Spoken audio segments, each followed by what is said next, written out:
Hello বন্ধুরা, কাল ছিল আমাদের কালী পুজোর নেমন্তন্ন। তাই আমরা সেখানে রেডি হয়ে টোটো ধরে বেরিয়ে পড়েছিলাম কালী পূজায় যাবো বলে। আর কালী পুজোটা ছিল এক দাদার বাড়িতে, প্রতিষ্ঠিত কালী ঠাকুরের পূজা প্রতি বছরই হয়।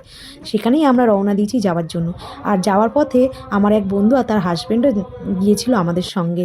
আর আমরা গল্প করতে করতে বেশ জমিয়ে গল্প করছিলাম। বন্ধু পেলে তো মজাই আলাদা, কী আর বলবো। গল্প করতে করতে যে কখন পৌঁছে গেলাম বুঝতেই পেলাম না। দেখো আমরা নেমেও পড়লাম। সেই রাস্তার কাজ চলছিল, তাই টোটো ভেতরের দিকে ঢোকাতে পারলো না। তাই আমরা হেঁটে হেঁটেই পৌঁছে গেলাম পুজো মণ্ডপে। আর এখানে পুজো শুরু হয়ে গেছিলো, সবাই মিলে পুজোর জোগাড় করছিল। আমি তো গিয়ে ঠাকুরকে প্রণাম করে নিলাম, প্রণাম করে নিয়ে চেয়ারে বসেছিলাম। মেয়ে তো খুব ছটপট করছিল, এদিক ওদিক করছিল, ওকে ধরে নিয়েই পাশে বসেছিলাম। আর এদিকে ঢাকির আওয়াজ, কি ঢাকির আওয়াজ না হলে হয় নাকি, পুজো বাড়িতে ঢাকির আওয়াজ শুনতে খুব ভালো লাগে। আর এদিকে দেখো মায়ের মুখ দেখা যাচ্ছে না, গলার মালা দিয়ে ভর্তি করা। তাই ব্রাহ্মণ ঠাকুরকে বললাম একটু সামনে দিয়ে তুলে দেন তো, তা তুলে দিয়েছে। মায়ের মুখটা কত সুন্দর। আর এদিকে ভোগের জন্য আয়োজন করা হচ্ছে, মায়ের ভোগ বাড়া হচ্ছে মাকে দেওয়ার জন্য।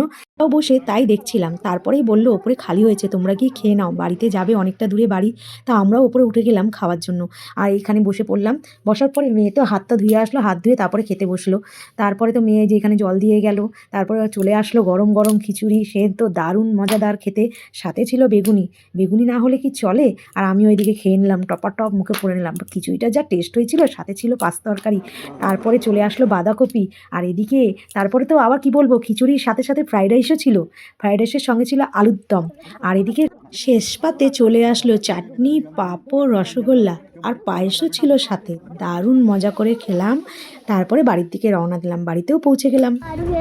চলো।